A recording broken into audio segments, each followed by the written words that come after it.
Ponte las Pilas, con Rafa Villagómez. Presenta. Hey everyone, welcome to season 2 of Ponte las Pilas, the podcast. I'm here with the Chief of Police, Ana Lalley. Thank you, Chief, for coming on. Absolutely, thank you for having me. Yeah, it's an honor, honestly. Thank you. To have the chief most of the time, you can't get you're a special person in the city. Thank you. It's one of those. I go to a lot of events, and usually it's if the mayor's there, it's important. But when the chief is there, it's like, oh, it's a big deal too. And you guys are good about that. We are. We like to, any event is special for us. And, we always want to try to be out in the community, just depending on our schedules and what's going on. But, whole great group of people in the police department to make sure that we're out everywhere in the community. So, and you've done a good job about that, and the podcast got Ponte las Pilas, and we'll get to that, the moments in your life where you had to, get it together. And we'll talk a little bit about, obviously, your as a young police officer, how I got started. But sure. But let's start there. Obviously, chief of police. In Spanish, the word chief translates to a jefa. Yes, I know. I don't know if you do that. I was on my way here. I was telling my daughter, because she's really good at Spanish. How do you say chief in Spanish? And she's like, jefa. And I'm like, and here's the thing for Hispanics, Mexicans, jefa is like your mom. Okay. I don't know if you knew that. No, I didn't. Yeah, All right. So jefa to us too is like, how's your jefa doing? How's your mom doing? Yeah. Your jefa is like your dad too. Obviously a boss.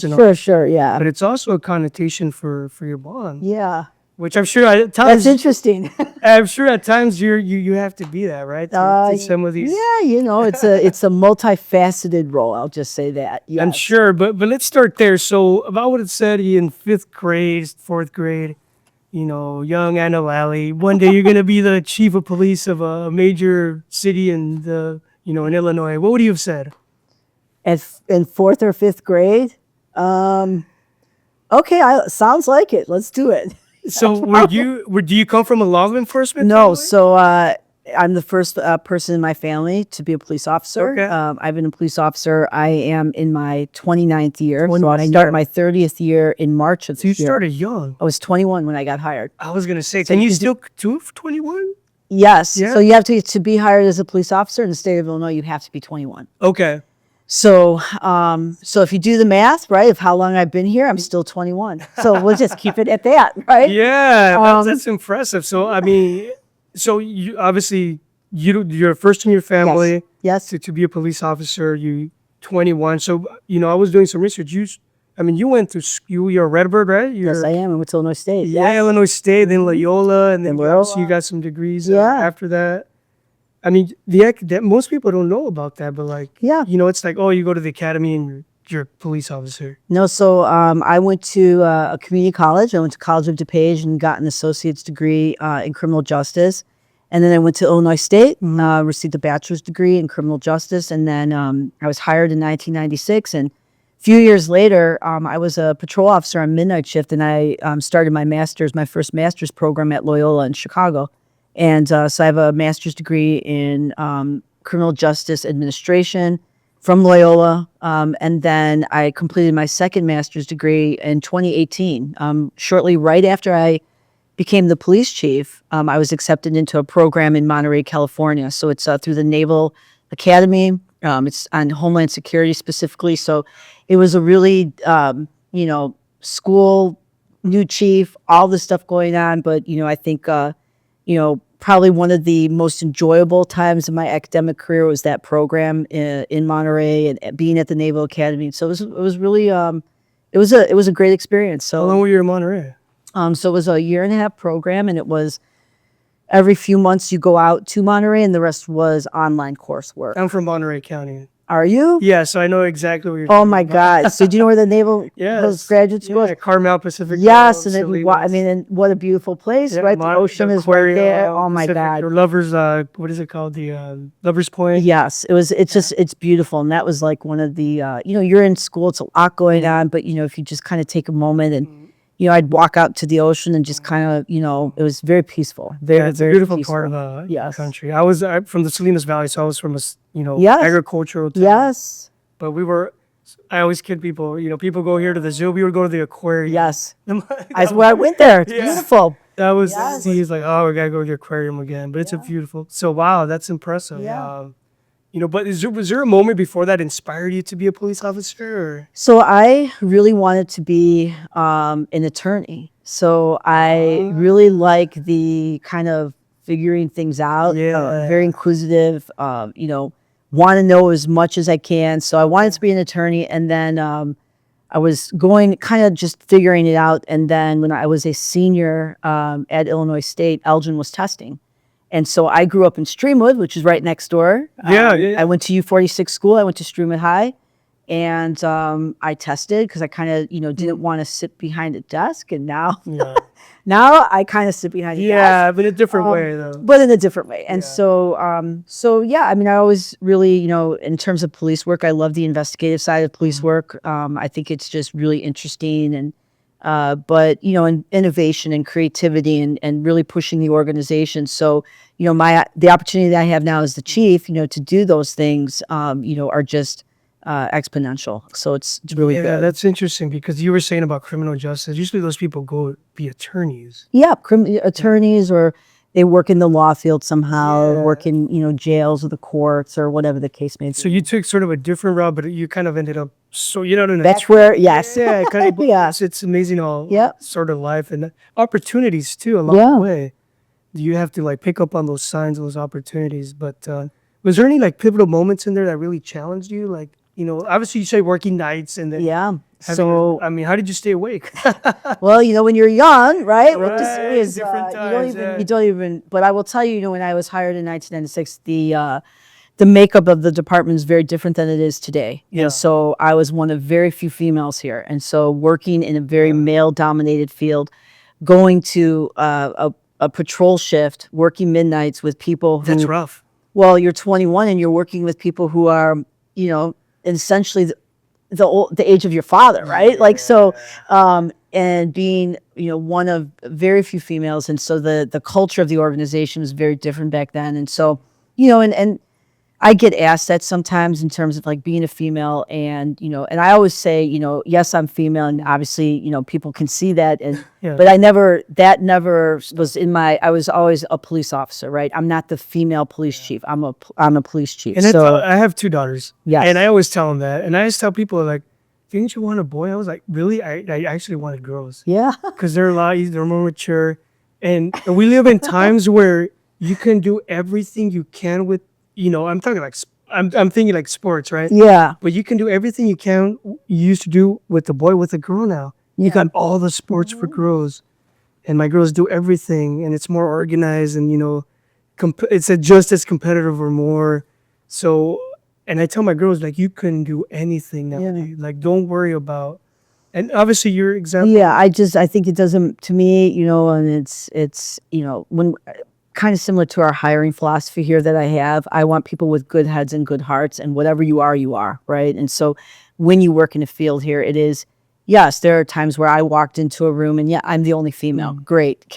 On to the next, right? I feel especially when I was a young officer, I never looked at it like that. I was just here to do a really good job and just, serve my community, learn everything. And I think when you stay focused on those really good things in your life and not get too caught up in just kind of that ancillary noise, you just really, stay your course, whatever that course is. And it's important because the work you guys have done, it's amazing how many women work here. Yes. A lot of Hispanic girls. Yes. A good friend of mine, is at the academy now. She's going to be a police officer here.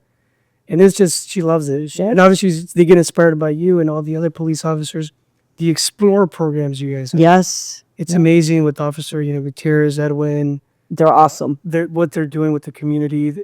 And, when I run into the Explorers, and I'm not the only one, other people have noticed it, those kids or young adults, they got it together. They do. They do. They do. They know, they have them, trained. They're very, they're not like kids where they're, I'm I go up to them right away. How you doing, sir? It's great. I gotta help. Yes. They're looking around. They don't wait for me to tell them, hey, do you need help? I'm like, oh, yeah. Yes. Come tell me.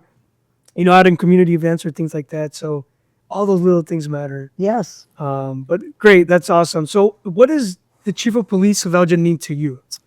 So I think for me, it's really, so I became the chief in 2018. And before that, you know, I was a commander. Before that, I was a lieutenant, a sergeant. That's kind of the rank. Yeah, I was a police officer, and then I was a detective in our drug unit, and then I became a sergeant, then a lieutenant, then a commander, and then I became the chief in 2018. And it, you know, it was right after we had an officer-involved shooting, and so I was not the chief when that happened. But then, you know, the shooting happened, and the other police chief went to another agency. The deputy chief at the time went to another agency, and so you know, the city manager approached me and asked if I wanted to be the police chief, and I always knew I wanted to be the police chief or a police chief, but the timing was probably not what I wanted right at the time. But I will tell you, in life, you know, and the more you live life and you experience things, the opportunity is going to come once in a lifetime, and you're either going to take it and you're going to do something with it, or you're going to hesitate. And I didn't hesitate, and I said yes. And I knew I was walking into a lot. You know, there was a lot of stuff that happened thereafter with the community, and then just some of the things that have happened over the past 5 or 6 years has just been unbelievable, right? So for me being the chief, you know, and even from day one to today until the day I retire, it's a very simple philosophy, which is to take care of the community and take care of the people in the building. And every day, no matter what is going on, you know, there's ups, there's downs, there's critics, there's this, there's all this stuff going on. I'm a very optimistic person. You know, I'm very, you know, at peace with myself, with my, you know, when I make decisions.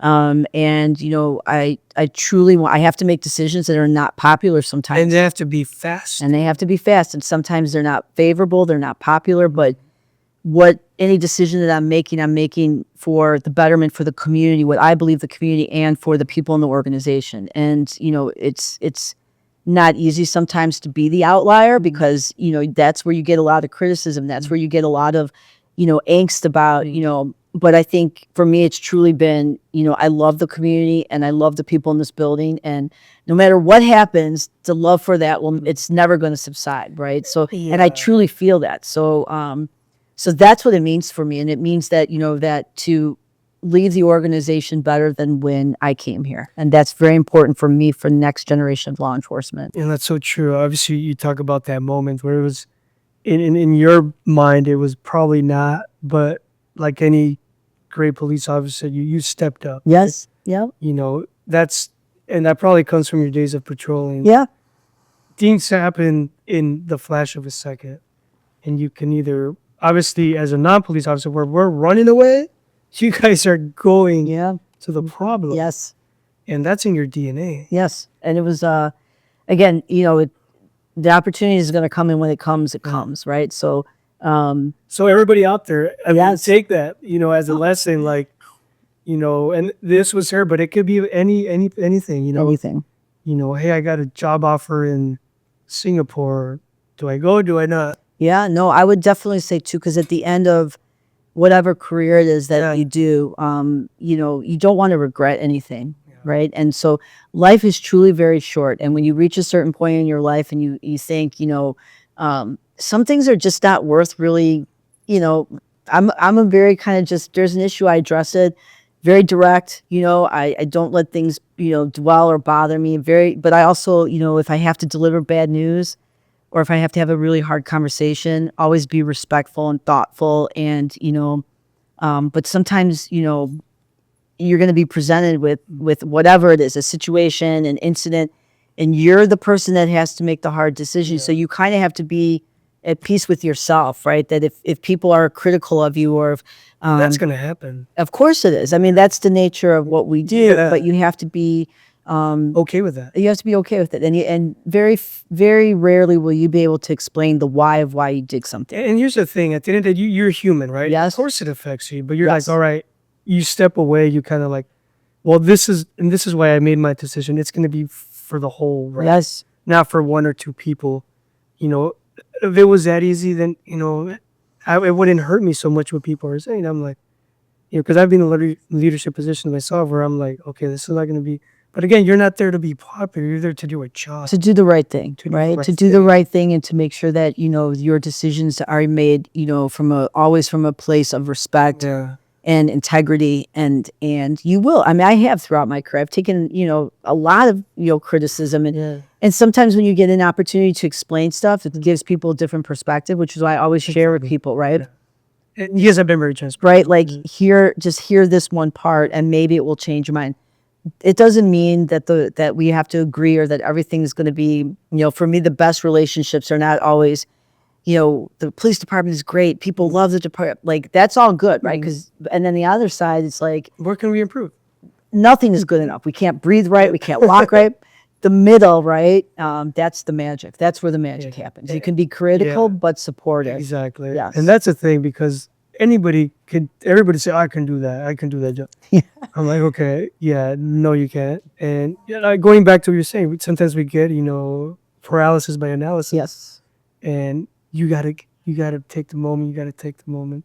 Great. So, being the chief of police, everything you have to do, are there some key lessons learned about leadership and service that you can kind of like point to? Yeah, I mean, I would definitely say first and foremost is that you have to be okay with, as I mentioned earlier, being on an island by yourself, being the outlier.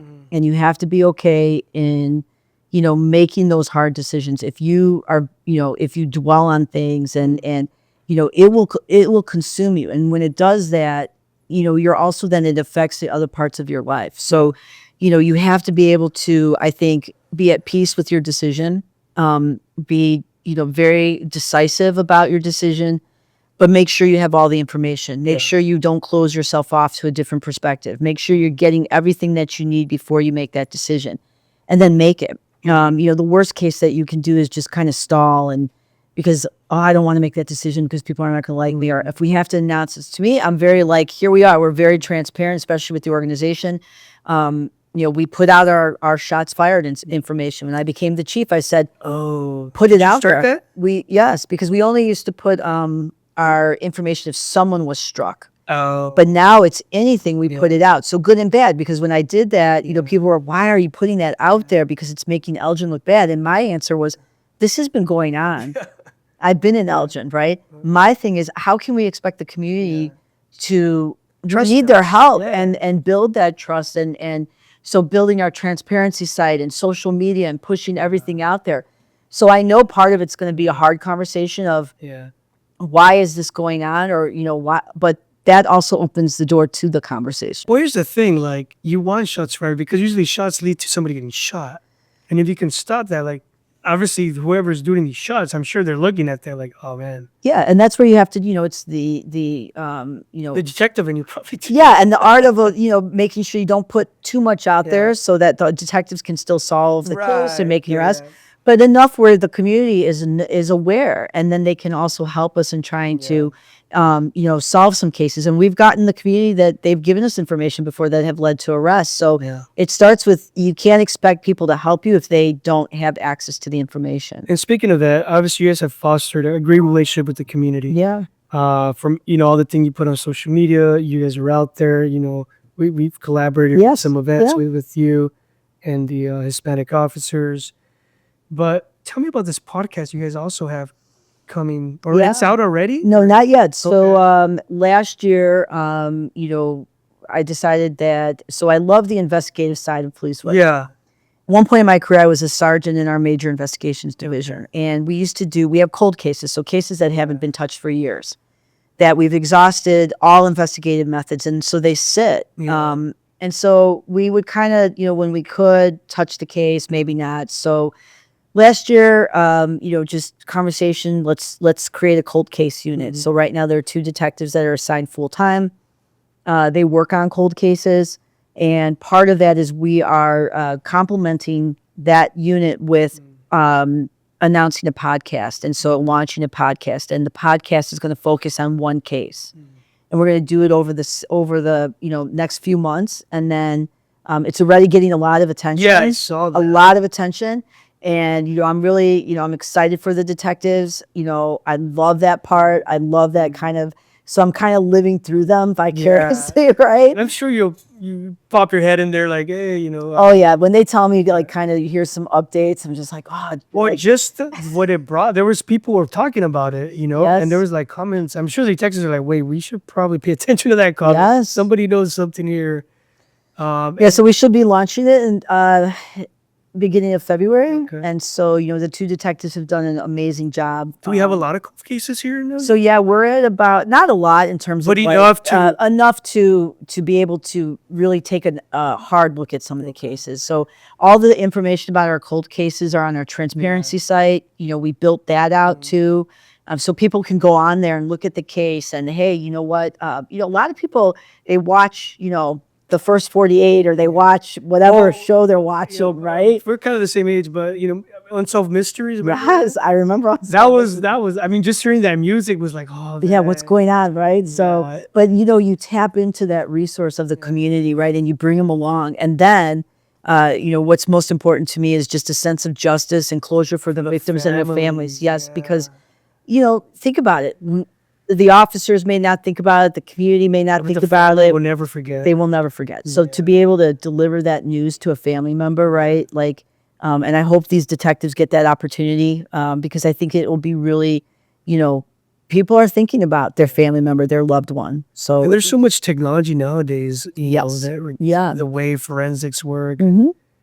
Where 10 years ago, they couldn't, you know, it was just like, oh, this is it. We can't do anything more. Now it's like, wait, we can do something with Yes. this now. And then somebody knows something, right? Yeah. That's the name of the podcast. Oh, is it? Yeah, Oh, somebody knows something. Yes. I didn't even know that. But, you know, these criminals, they're sloppy. Well, and I will tell you this, you know, when you look at some of the case files too, and just kind of going back to what you said, policing has evolved. Yeah. From technology, tactics, trainings, innovative methods. So reopening this file and seeing there's only like one or two pictures in it, right? And they're these old black and white pictures, and now we take hundreds of pictures on a crime scene. Yeah. But then hopefully we're getting to talk to people that are still alive because some of these cases happened 30, 40 years ago. So, right. So time is of the essence in some of the cases too, because eventually people are not going to be here. So, and also, you know, some cold cases, they get solved because somebody is ready to Say something. bring that piece of information forward. So, you know, I think I'm really excited about it. It's one of the best things I think that the department over the past few years has kind of launched. And we're going to see where we're going to take it. Is there any other successful programs like that, initiatives that obviously we talked about the what you're doing with the explorers? Yeah. I think you guys obviously with Danny Flores, he's starting. Danny's amazing. He's amazing. Yeah, I was part of his cohort. The people that came in from Colorado with Yes. parents. That's a great program. Yes. So our youth empowerment program. So Yeah. we started that in 2021. And that program, the genesis of it is during the time of the protests. And I was walking with one of the Floyd, right? protesters. Yes. And so Jeff Ligon, who he's been in front of the council, he's been part of the program, and Aaron Cobbs, you know, I met them and I met Jeff and we talked and, you know, he was telling me his life story and some things that bothered him. And I gave him my business card. And during that time, I'd given my business card to a lot of people. And I said, come and talk, come and talk. And so he finally did. And so through Councilman Corey Dixon, through, you know, now my deputy chief at the time, who's now the chief in West Chicago, Colin Fleury, Commander Echeverria, who's now the chief in Peoria. Yeah. So the three of us and Corey and Jeff and Aaron sitting in rooms on Zoom during the time of COVID and the pandemic. And we create this program that now, you know, we're, you know, making some minor changes here and there, pivoting when we need to. And it's just great. Danny's now come in, you know, Danny's doing an amazing job with the community. And so, so some of these programs, you know, that program, especially to impact the community and impact the youth of the community and building relationships It's huge. it's beyond, right? Beyond, because that's where the core of everything that we do, you know, whether it's good, bad, otherwise having that community connection so you get that feedback and the encouragement and the support. And it doesn't mean you can't be critical because that's what also pushes us to do better. So That program is amazing. Our Collaborative Crisis Services Unit, CCSU, Yes. started that in 2018, 2019. And it's just Yeah, I've seen them out. unbelievable. Yeah, and they're always out in the community too. Always, yes. Yeah, I always see the girls out there. So going back to obviously your time here as a police officer, was there like a memorable moment, like a heartwarming, transformative moment with a family or somebody that was in a rough spot? Is there anything you can think of that? I mean, I will tell you, I've had a lot of conversations with people, a lot of private conversations, and or whether people are sending me emails, but a lot of times it goes to the core of when people, say something like, I remember how the Elgin Police Department It was, used to be. and now I see how it is. And, thank you for this and thank you for that. And, and your officers were great. And, we had a bad experience in terms of, we had to take some type of enforcement action or something was going on, but it was done respectfully. And, those moments where you can kind of see some of the hardships and things that have gone on over the past few years. And then when you kind of sit and take a moment, I'll tell you, we just had our Halloween event that just happened.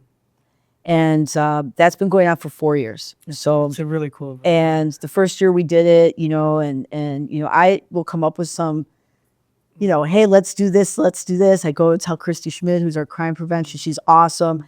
Now Danny, and sometimes they look at me like, what do you want, right? Like, oh, let's do this, right? So they're amazing people, and I want to acknowledge the people of the department and the great work that they do.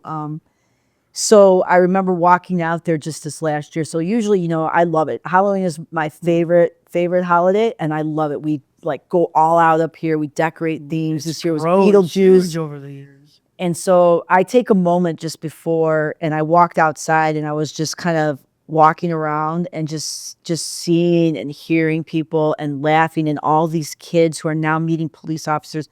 I just stood there for a minute, and I was like, this is why we do, this is that one moment where you're just like, and that has happened, but I will tell you, for some reason, this year just really hit me, and I was like, this is it. Like, we are this little microcosm of the universe, right? Elgin.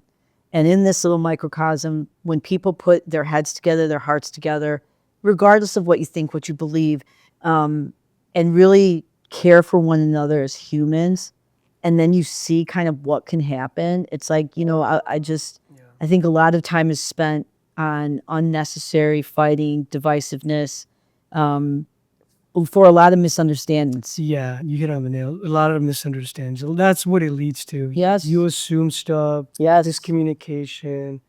But yeah, that of the Halloween event is an awesome event. And you hit it. That was very important because I grew up too in a time when all the police officers were like mean. You don't want to go up to them. Yeah. It's like you didn't want to go to the police station. But now to see that people come to you to have a good time. Yes. I mean, that's next level. It is. And that's what, when you realize good time, not to get arrested. Yeah, they're here to have a great time. And that then builds these relationships where you do start seeing each other and breaking down these barriers, right? Yeah. Whether it's gender, racial, socioeconomic, whatever it is, when you truly sit with somebody and you have a conversation and you say, what are you about? Yeah. Right? I love those conversations. Human to human. I love it. I love just kind of meeting people. I love just kind of, seeing other people's cultures and learning about other people. So for me, it's kind of like, I don't know, sometimes I just think, God, if people would just maybe, not everything is so bad, right? Like, let's be a little more optimistic and have some hope in the world. Yeah, and that's what it is. And I think when obviously, the Elgin Police Department is, I hear this all the time that, other communities come to you guys for, hey, how are you doing that? How are you doing that? When you had, Hector breakdancing, he makes national news and he's amazing. And that's, to connect like that with the community, you're doing something right, Yeah. And, when obviously, George Floyd stuff got boarded up, but it was like for a safety precaution, but sure, nobody ever thought about doing anything. No, it was very different. It was a very different feel. And when we had protesters come to the station, the command staff is out there. I go out there. Like, this is my community. Yeah, you have to be the And face. tell me what you're mad about, and tell me, and like, let's try to do something to change it for the next generation. And again, Elgin's not perfect. He's not perfect, but we could always get better. But we need everybody. Because humans aren't perfect. Yeah, right? and we're not perfect. We're not perfect. We need everybody in the community to figure this stuff out. But all right, so obviously the name of the podcast is Ponte las Pilas, which it translates into. I Googled it, and then I was like, wait a minute, we were having a conversation. I'm like, tell me, like, describe it to me. It's a phrase we use in the Hispanic community. Like, there's always that moment. Either you tell it to yourself or somebody tells, usually your dad, hey, mijo, ponte las pilas, because I don't know, stuff's not looking good for you. Okay, all right. Means get it together. You get your what together. I know that. Yeah, I know that phrase. Yeah. Yes. So it's basically that, but in a sort of G-rated in Spanish. Yes, got it. So was there a moment or a couple moments in your life where you like te tenías que poner las pilas? Like, get it together? Yeah. Either when you were younger, in school. Oh yeah, patrolling. I think when you, and I will say definitely the past, getting hired as a police officer and all the stuff you have to learn and all these things. A lot of critical incidents too that you get involved in and you have to handle it. So throughout points in my career, it was more about like, being in that moment and handling the situation, or being, eventually when you become a manager and becoming a supervisor, and especially the chief, it was, those moments where we had things happen, an officer involved shooting, and I become the chief. And then we have COVID, and then we have civil unrest, and then we have all these other things. And so during those moments where you really say, you have to know your why. Right? Why? And I tell people all the time, right? Like, if you don't know why you're doing what you're doing, and if you don't consistently ask yourself and reflect and talk and think about it, right? Like, I'll leave my house and I'll just show up at the station. I'll be like, because the whole time I'm thinking, right? Like, about this. And so, those critical moments where you realize, like, there are people that are counting on you and relying on you, and this decision will impact future generations. And, I hope I get it right. And, you have to, like, really have a good support system around you, right? I've been married to my husband. He's a sergeant here in the police department. So you guys live EPD, right? We do. As much as we do, we don't, because when we're, this is... Try to check out. Of course, yeah. And I think you have to, for some sanity. Yeah. So I've been married to him for, I think it's 20... I was married in 1998, so do the math, right? So maybe 27, 28? 26. Yeah, and 26 years. And that is, a good person. You have to have a person there that can support you, to lean on you. And our personalities are very different too. So he balances me. Yeah. Okay. He's very mellow. He's very like, all right, right. And I'm just like, da da da da da da da. Think about this. Think about that. Yeah. So you have to have that. A structure around you and people around you that support you, care for you. And then, then it's kind of one of those things where you feel a little bit at peace, where you say, okay, now I can do this, right? And we tell young officers that all the time. You cannot take care of people if you don't take care of yourself. Oh, that's so true. Right? Yeah. And so whether that's your physical well-being, mental well-being, your emotional, your spiritual, and it'll affect you. It absolutely. Yeah. I've seen it. I've seen it. And you pull somebody over, you're gonna snap because you're going through something. Because you're having a bad day. Yeah, it's like you have to detach yourself from that. So here's what I'm hearing: your pilas never come off. You always... No, it's nonstop. Just today, yes, it's never. It's. But I also look at it like it's a mindset too, right? Like, for me, I love what I do. I love the community. Did you love play this sports? department. I ran track. I was gonna say, because you have very, I did play a lot of sports, so I'm like, this is like a Kobe Bryant type of mentality. Yeah, I love to. It's a mindset, and you believe that alpha man, like, hey, we got to get stuff done. Yes, that's exactly how. I mean, probably, I imagine, and I know it might aggravate some people, because I'm always like, what are we doing? What are we doing? Where are we at? Where are we at? But I also tell people, when we're like that and we set the bar is set very high for myself first. And then for the department, because, I have to hold myself to a very high standard, and I have to make sure that the things that I'm saying that I'm actually living. Well, actions speak louder than words.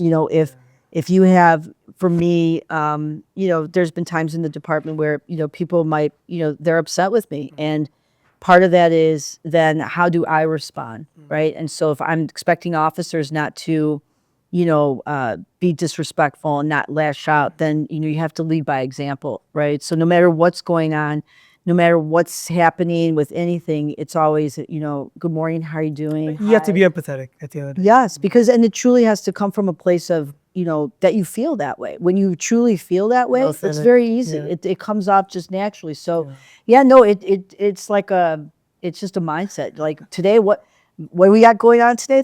Got it. Let's do it. Right. What's this week? What are we handling? We got it. There's nothing that, again, this is where when you have a supportive community and you engage with the right people and the right community and the right everything, and then you have great officers and great people in here, and you inspire, hopefully, this cohesiveness, this learning environment and this curious environment, and you hopefully that some way somehow is going to pay dividends. So yeah, I'm a very optimistic person. I mean, of course there's ups and downs and things go on, but I'm always like, all right, let's do it. Yeah. Let's go. Almost. Let's go. Exactly. Let's go. That's awesome. That's a great answer. Yeah. I don't think we ever got that answer.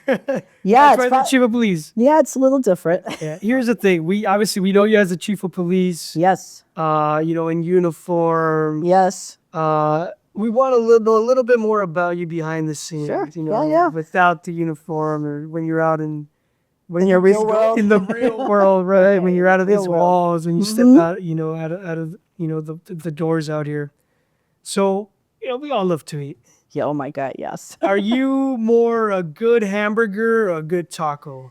Okay, so I'm gonna put a little asterisk on this, which is this hamburger, but it has to be In-N-Out. Have you ever had? Oh yeah, I lived in California. Yeah. Has to be In-N-Out. I would say hamburger. Otherwise, it would be a taco. Animal style? Did you ever get it animal No, style? I like a double, Okay. traditional fries. Put a little salt on the fries. Yeah. I mean, that is like when I was going to that class in Monterey. As soon as I would fly into San Francisco, rent a car, first stop, no matter what, In-N-Out. In-N-Out. Oh my God! For most I people, love I it. know it's a hamburger chain out in California. West Coast, yeah. yep. West Coast. Yeah, that's great. For Oh my God, I love it. So In-N-Out. In-N-Out. If it's not In-N-Out, I'll take the taco. Are you more asada or a pastor? What kind of taco? I'm like more traditional, so like avocado, tomato, lettuce, Okay. sour cream, and jalapeno. Yeah, jalapeno. Nice. Do you have obviously you travel, you have a Yes. tradition. Do you have a Yes. favorite spot you go to? Yeah, so I would say there's two places in the world that are probably my favorite. And the first one is Grand Cayman Islands, the 7 Mile Beach. So actually got married there Oh, nice. many years ago. And it's one of the most peaceful, beautiful places Okay. that I've ever seen. And then the second place is Ireland. So my husband is Irish, plays the bagpipes, come from a huge Irish family. So we went last year to Ireland, and they're just unbelievable. Like just some of the places and just seeing the culture and the the culture is people, very family just oriented. a beautiful culture. And so I would say Ireland and probably Grand Cayman, and then the third would be Monterey, because I loved it there. It was just so peaceful. Monterey is Yes. amazing. Yep. I tell people. People always say like, "Why'd you end up over here?" I'm like, "It's a long story, but nice weather doesn't pay the bills." No, exactly. My parents were migrant farm workers. Okay. So, we played, I played a lot of baseball, and we were, our league was the team furthest north was Monterey, and we were the team farthest south. It was called King City High. Okay. And it was all farmland. And obviously you drive up the 101, Yeah. you get into Monterey. It's a Yep. whole different world. It's totally different. Yes. We're playing in these super nice schools, and guys are like 5 inches bigger than us. But it's a beautiful place. It is Monterey, very beautiful. it's a beautiful place. All right. When you have some free time and you watch a little TV, are you more of, Netflix, or do you like go out to the movies? So I'm a huge sci-fi fan, and I love sci-fi, and I love documentaries. So when not so much now, because you could get it on Netflix, Apple TV. So, but I love sci-fi, and I love documentaries. So you like Star Wars sci-fi, or I love Star Star Trek Wars. and I all that? love not so much Star Trek. I like Star Wars. I like more like futuristic things. Trying to think. There's tons of movies like Loop. There's a movie called Looper. Yeah, I remember that. I love that movie. Just anything like The Matrix. I love that kind of like that kind of, and then documentaries, right? Learning about so many different things. And I'm a big people. documentary, and Netflix does an awesome job. Yeah, they do. Documentary. Yes, and then you get sucked into something for like hours and hours, and you're like, oh my God, what is going on? These are moments that happen in, in our history. Yes, in world exactly. history, and it's like, and some of these like 4 years ago, Mm-hmm. like some of these wars, right? They have one on Winston Churchill. So yes, yep. I'm just like, this guy was something else. Yes. This is fascinating stuff. Do you have any favorite movies though, or sci-fi, or? I would say I like Looper, The Matrix. I'm trying to think. How about books? Any sci-fi books, or? Yeah, God, I'm just like this. There's the is, old school ones, the Great Gatsby. That's Yes, of course I've read that, stuff like that. I would also say that like movie wise, there's always like the classics, right? The Godfather. Yeah. Right, like those type of movies. I Any love law it. enforcement movies? I mean, there's funny and then No, there's, I will tell you, I don't. You don't enjoy No, those? I'm not really into like anything with law enforcement movies. People ask me all the time, "You don't watch this?" I'm like, "No." How about the funny ones like Bad Boys? No, I'm just anything like with police. It's kind of like you do it. You don't know if to laugh or like. So you're that like, happen. or, or sometimes like, my husband one time was watching, some police thing. It's like live police stuff, and I remember I was in the office and I'm sitting there working and I'm listening to it, and I'm like, why are they doing that? What they need to be doing this? No, now I'm thinking I'm at work, right? So I'm like, turn it off, Jim, turn it off, because I don't want to listen to it. So I remember now it shows like cops, Yeah, that's what it was. I'm just Always like, cops, I'm like, why aren't they reading their Miranda rights? What are they doing with that? So now I'm like supervising. Cops was real. I'm like, is this some? Oh yeah, no, it's real. was real Yeah, cops? they don't do it anymore. And I think they have like a different version. Yeah, But that was a crazy show. I love the movie Troy is one of my favorite Troy, movies. yeah. I love that movie. I'm trying to think what else. Gladiator, but the original one. Oh, no, Not the one that just came out. Oh, not that one. Okay. So yeah, that kind of stuff, All right. right? I like Good. more action, more. Yeah, I'm not really. Well, speaking of action, obviously your job has a lot of action. But if you were not in law enforcement, what other career would you have gone? I would have been an astronaut. I would have been an astronaut. Where is it at here? So over there, there's a bunch of stuff. There's about I would. He told us, he's like, there's a sign here. And I'm Yes. like, Yeah. chess player? Yeah, so I'm learning chess, and so I, Astronaut. yeah. Wow. Well, it's sci-fi. Okay. Yeah. I see. So I would have been an astronaut. I would love to. I mean, when you think about like space exploration and Well, you can still go up to space now. I don't know. Well, It yes. costs you a little money, but you can. It costs a little money, but yeah. But yeah, I loved all that stuff, right? Just thinking about like, think about when people went to the moon and like technology looking back out then, there. right? And then think about now and the conversation about going to Mars and all that stuff. It's just that innovation, that creativity, that optimism. I love it. I mean, it's Well, they say inspiring. your iPhone or phone has more technology than, Oh yeah, what they had when they the went rocket ship yes. that went to the moon. That's crazy. yes. Last one. Any daily habit or routine that keeps you sort of going or on it? Is there anything? Do you like 50 push-ups in the morning? No, it's like 50 cups of coffee. No, I would say, my schedule is all over the place. Okay. So like sometimes I'll get here, 7:30. Sometimes I'm here at night. Sometimes I'm staying late. Sometimes. So, I don't really have like a routine because also this is nonstop, right? Yeah. If something happens in the middle of the night, You have to. you're right, you'll get notified or stuff like that. But, I drink a lot of green tea and Oh, nice. drink a lot of coffee and, try to eat good and, as best I can. There's no in and out here, which is that's a No. good thing. Yeah, that's a really good thing. Right. Oh my God. Portillo's maybe the But closest. that's the thing, like, because we have Portillo's and I used to love it. Now, Yeah, you get because too much of it's it. too here, right? Like you're like, oh, it's like you could just go and get it. Yeah, So, that's true. but no, I think just just generally, just if anything, it's waking up every morning and just you're only gonna get this day one time, Yeah, right? that's true. And you're only gonna get these moments one time, so let's do it right or try to do it right. Yeah. Yeah. Wow, that's amazing. I can see why we have a good police department here. Thanks. So obviously, thank you for sharing your Thank you. story. Is there what are ways the community can get engaged or support Yeah. ongoing initiatives? What Yeah. So thank you again, and thank Yeah. you to the community and whoever watches this. If there's anything that you need from the Elgin Police Department, you can contact us. Check out our transparency site, our website, our social media. we have tons of programs and events, especially with summer coming up. So definitely come. I thought I was looking at that camera, I'm looking at this one. But definitely, you know, get involved with us. We have a Citizens Police Academy. We have a Spanish Citizens Police Academy that we do every year. Oh, that's right. Yeah. It's So tons of ways to get involved. And, you know, if anything, if you just want to stop down and take a tour, please do. And thank you, community, for everything that you do for us at the police department. Well, thank you. Well, there you have it. Season 2 with Police Chief Ana Lalley. Thank you so much. Thank you. Thank you. Thank you.